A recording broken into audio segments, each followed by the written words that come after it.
عملنا احلى طاجن لحمة راس في الفرن، وبرضو احلى طاجن سبانخ بالزبدة في الفرن، والاتنين طعمهم بصراحة تحفة، حاجة حلوة قوي. هنشوف مع بعض عملنا ايه. ما افضل من الكلام يعني، ما تيجي نشوف الفيديو يكون احسن. هنشوف التفاصيل كلها ونعرف عملنا ازاي. يلا بينا. بسم الله الرحمن الرحيم. السلام عليكم ورحمة الله وبركاته. وحشوني من الفيديو اللي فات حبايبي متابعين الحلوين، الناس الطيبة، كل سنة وحضراتكم طيبين. طبعا داخلين على رمضان ان شاء الله، و... وموسم نص شعبان، كل سنة والناس كلها يا رب دايما بخير. تعالوا بقى نشوف هنعمل ايه مع بعض النهاردة. طبعا معايا حلة على النار، دي فيها مادة دهنية. انا حاطة معلقة زبدة صغيرة مع شوية زيت. هنعمل لحمة الراس فيها، هنديها صدمة كده، نعلي بس النار شوية. ده نص كيلو لحمة راس، هنديها صدمة هنا الأول، وبعدين نحطها في الطاجن مع بعض مع بقية محتوياتها. وخليكم معايا في الفيديو للآخر، إن في حاجة جديدة يعني، أو حاجة تدي تيست حلو للحمة الراس في الآخر. هي حاجة بسيطة جدا، عملناها في حاجات كتيرة قبل كده، بس خليكم معايا للآخر عشان نشوف هنعمل ايه. انا حطيت كده لحمة الراس اهي عشان تاخد صدمة.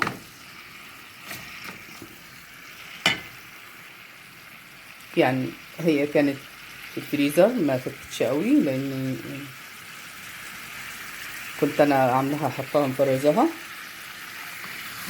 ف ممكن تكون ساقعة بس شوية، عشان كده بردت المادة الدهنية اللي انا حطيتها فيها.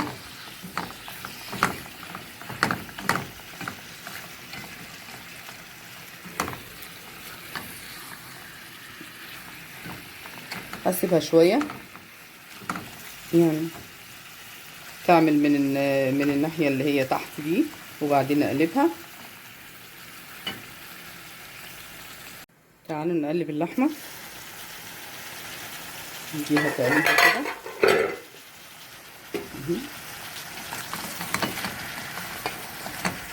انا بحب اديها صدمة كده الاول، اي نوع من انواع اللحوم، علشان تسد المسام بتاعتها، ويبقى قلب اللحمة طري من جوه.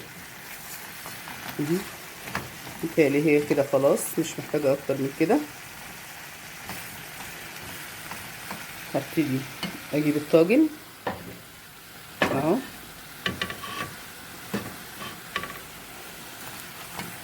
كنت عايزة اولع الفرن الاول مع بعض كده. بسم الله الرحمن الرحيم.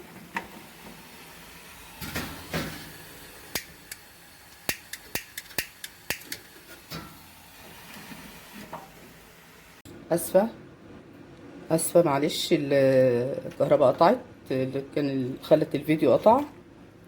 انا نشلت اللحمة من الحلة دي، وسبت المادة الدهنية اللي فيها لمكان اللحمة، عشان هعمل فيها حاجة تانية دلوقتي مع بعض.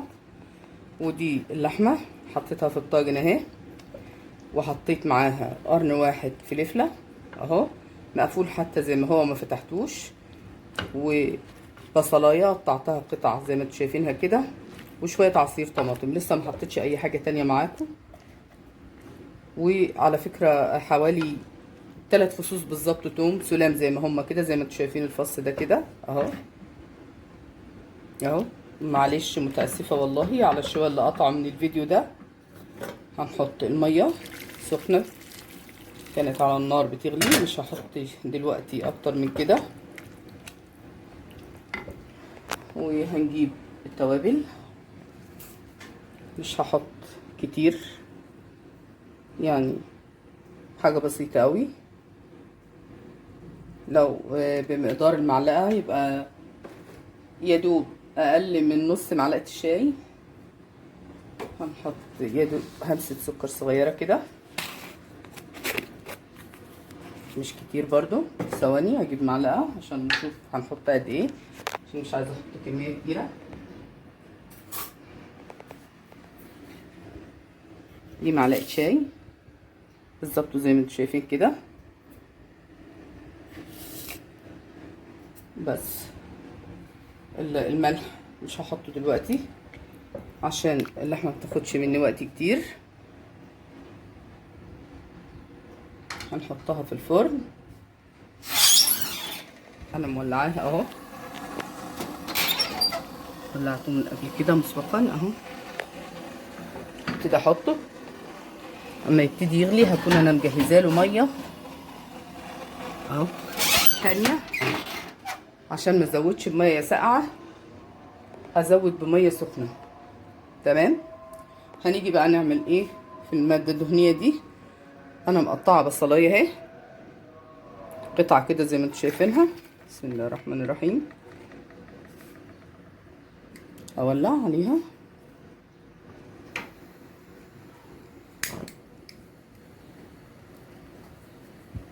هحمر او هصفر البصله دي ثواني شويه كده، عشان عايزه اخد منها جزء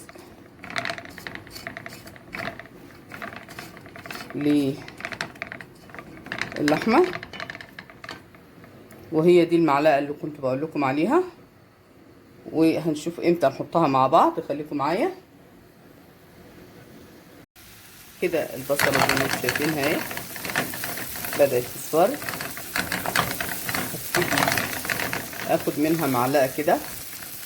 انا عارفه ان الحله حورت من الجناب، بس ده مش مشكله. معلقه اهي يا دوب، مش كتير يعني، قيمه معلقه كبيره كده. معلقه الاكل. هجيب الطماطم اللي انا عاملاها عصير نحطها على البصل كده مباشره. انا ضربه قرن شطه برضو مع الطماطم دي، يعني احنا بنحب الحاجه سبايسي شويه. طبعا لسه ما قلتلكمش دي عشان ايه. دي طبعا عشان سبانخ.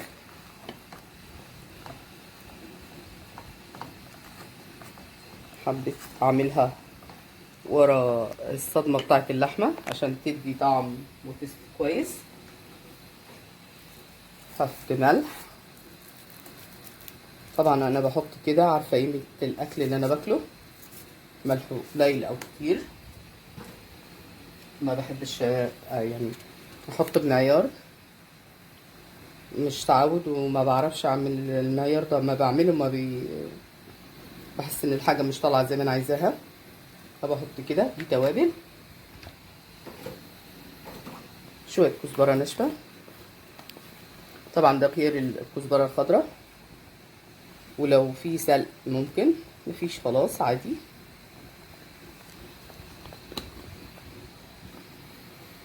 طبعا التوابل دي والكزبره كان المفروض حطيتهم مع البصله عشان الزيوت العطريه بتاعتها، بس عادي مش مشكله. انا طبيعي نسيت المره دي قطعان كهربا شويه اللي فاتوا دول عملوا مشكله، يعني بيخلوني انا مش بتركيز، عندي احساس ان الكهرباء هتقطع تاني. وهنسيبها تتسبك معاها كده شويه. على فكره مش بحب انعم الطماطم فيها قوي. لو عايزه تحطي انتي، ده بيرجع لراحتك برضو، عصير طماطم، قصدي صلصه، معلقه صلصه عليها ممكن، لكن انا عامله طماطم بكتير اساسا فمش محتاجه. ولو حسيت انها محتاجه هحط برضو، وده يعني بيرجع لحريتك انتي. ممكن احط برضو شويه سكر صغيرين كده زي ما حطيت على اللحمه.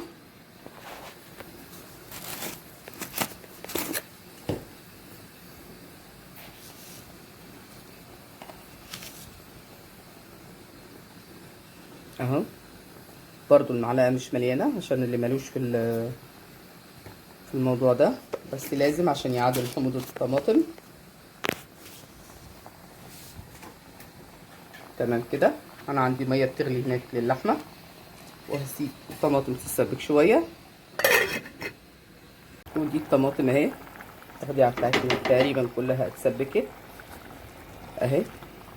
طبعا عشان الطماطم كانت حمرا وكتير، مش محتاجه ان انا احط عليها لا صلصه ولا اي حاجه. ودي السبانخ، طبعا بعد ما اتغسلت واتنضفت واتغسلت كويس واتخرطت، نقعت في الخل قبل ما تتخرط كمان، واتقطعت بالطريقه دي قبل ما اخرطها بالسكينه. طبعا هبتدي بقى ان انا اضيف عليها التخديعه كلها. ثانيه واحده.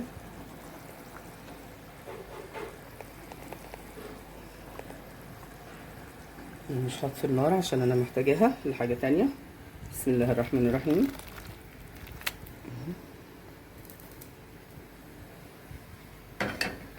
احط شويه ميه فيها تاني اهي، عشان ازود بيها السبانخ. ومحتاجه مكان الصوص بتاع اللحمه ده عشان يدي تيست كويس للسبانخ اهي. طبعا هحطها في الفرن الطاجن ده، وهي كده ولا كده هتعمل وهتقل، وهعرف اقلبها كويس عن كده. شوف بس شويه الميه دول عشان ما نضيفلهاش اي ميه تاني، هبقى ضفت لها ميتها مره واحده بالشكل ده.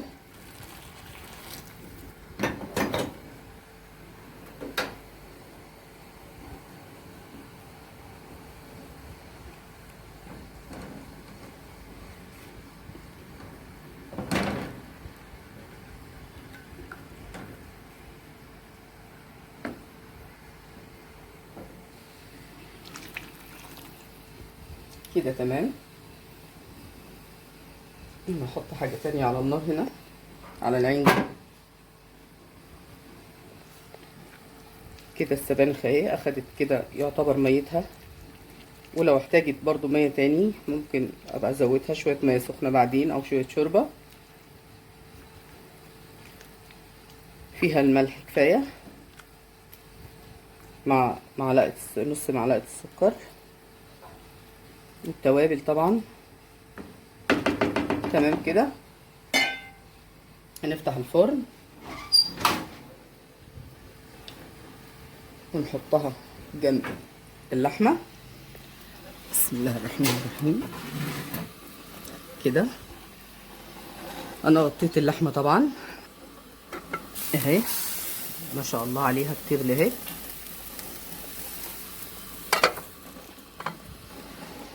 هقفل عليهم. تعالوا بقى كده نشوف مع بعض اللحمه والسبانخ اخبارهم ايه في الفرن. ما شاء الله، شايفين السبانخ عامله ازاي بتغلي اهي. هنقلبها تقليبه. تمام كده، ونغطي عليها.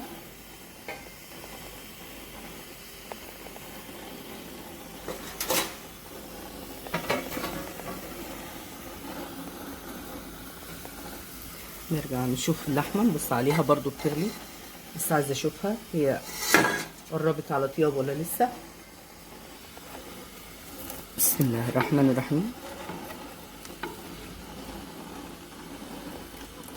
الفرن سخن قوي، مش عارفه اطلع.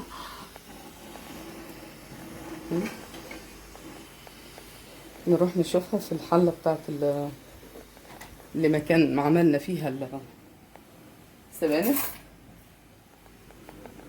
نشوفها كده بالشوكه دي. لا هي لسه لسه عايزه وقت شويه. كويس ان محطنا لهاش ملح.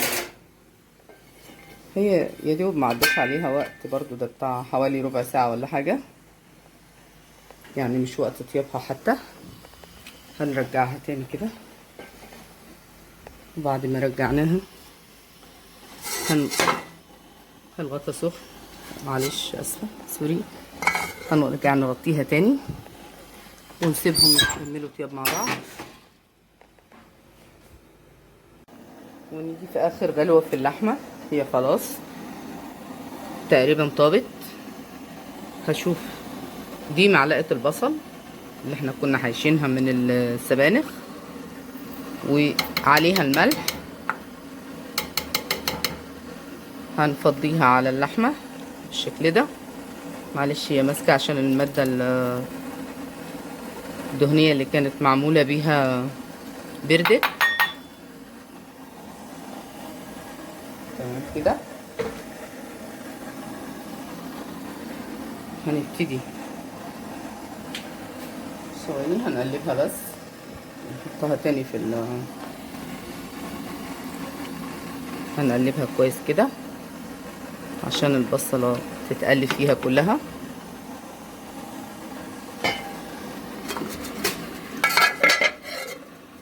ونغطيها. ودي السبانخ هنعمل لها الطشة بتاعتها اللي هي بالخضرة والثوم.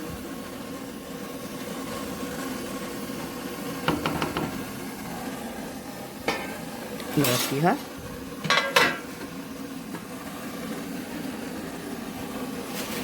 نزقها لجوه شوية في الفرن ونقفل. وهنحط الخضرة بعد كده والثوم. على فكرة انا ما بعملهاش طشة، انا بحطها اخضر كده نايف ناي. كزبرة خضراء او الخضرة عادي، والثوم ثوم مدقوق اهو. هاجي قلبه كده قدامكم اهو. نجيب معلقة عشان نقلبه كويس بالطريقة دي. كل ده في الغلوة الأخيرة، سواء كانت من السبانخ أو من اللحمة. تمام. أي لحمة، معلقة البصل دي بتخلي اللحمة في حتة تانية، طعمها بيبقى خطير. لما تبقي مشوحاها كده أو مصفراها وتحطيها عليها في آخر غلوة، اتفرجي عليها بقى ما شاء الله عليها. طبعا غطينا بحيث ان هي تاخد لها غلوة او اتنين، وبعد كده هناخدها ونشوفها ازاي هنقدمها. وكده هما خلاص جهزوا معانا، طلعناهم من الفرن. بسم الله ما شاء الله، الريحة ما اقولكوش تحفة. دي السبانخ اهي لسه طالعة من الفرن، البخار ايه فقفق. ودي طبعا اللحمة اهي، معلقة قصدي الشوكة بترشق فيها قوي اهي عشان هي طابت كويس اهي. دي لحمة الراس، بتبقى طعمها حلو قوي جميلة في الفرن مع البصل والحاجات دي. انا بحبها دايما اعملها في الطواجن، وبصراحة دلوقتي اي حاجة بتعمل في الطواجن بيبقى لها طعم مميز بخلاف اي اناء تاني تعمليه فيها، ده بيبقى طعمه حاجة تانية. زي ما بيقولوا كده بيجيب من الاخر. وهنقول دلوقتي الف هنا. ما ننساش لايك وشير، واللي اول مره يشوف قناتي يا ريت يشترك عشان يوصلوا مني كل جديد، وتشجيعكم بقى عشان خاطر قناه تكبر بيكم ان شاء الله. ومش هقول حاجه تانية بقى، انتوا عارفين الباقي. سلام عليكم.